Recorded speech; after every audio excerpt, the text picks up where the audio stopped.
आलास? ये ये. आधी जरा शांत बस. मोकळा श्वास घे. आल्या आल्या केळी आणि मोदकांची लाच देऊन तुझ्या मागण्यांचं ओझं माझ्यापुढे टाकू नकोस. किंवा खरं तर यावर्षी काही मागूच नकोस. मागच्या वर्षीच्या तुझ्या मागण्यांचं काय झालं हे देखील विचारू नकोस. कारण कितीही मागण्या पूर्ण केल्या तरी तुमच्या अपेक्षा वाढतच जातात. आता यापेक्षा मोठं पोट नाही झेपायचं मला. त्यापेक्षा असं कर, यावर्षी माझ्याच काही मागण्या पूर्ण कर. बघ जमतंय का? यावर्षी तरी निदान माझ्यासमोर दुसऱ्याचं वाईट चिंतू नकोस. उगीच माझ्या नावाखाली खोटी वर्गणी उचलू नकोस.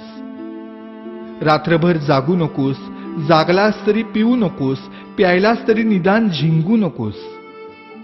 नकोय रे मला 30 तोळ्यांची माळ. जमलंच तर स्पीकरचा व्हॉल्यूम कमी कर थोडा. अश्लील शब्दातली तुमच्या गाण्यांची लिरिक्स ऐकवत नाहीत मला आणि बघवतही नाही तुमच्या कॉम्प्लेक्सच्या गॅदरिंग मधला नंगा नाच. अशक्य होतं रे मला हे 10 दिवस तुमचा तमाशारूपी उत्सव सहन करणं. हात जोडून मागणं मागतो तुझ्याकडे. जागा हो. सुसंस्कृत हो. खोटेपणा सोड. स्वार्थ सोड. कधीतरी प्रामाणिक होऊन बघ. माणुसकीची नशा चढव. परोपकाराची झिंग चढव. 100% मेहनत कर. स्वतःला ईश्वरी अंश मानणाऱ्या लोकांपासून सावध राहा.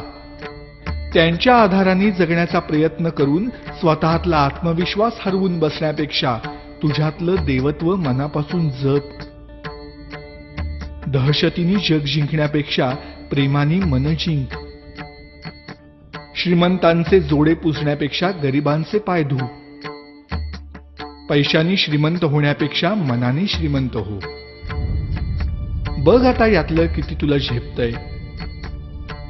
रागावू नकोस भक्ता आणि रित्या हाताने जाऊ नकोस.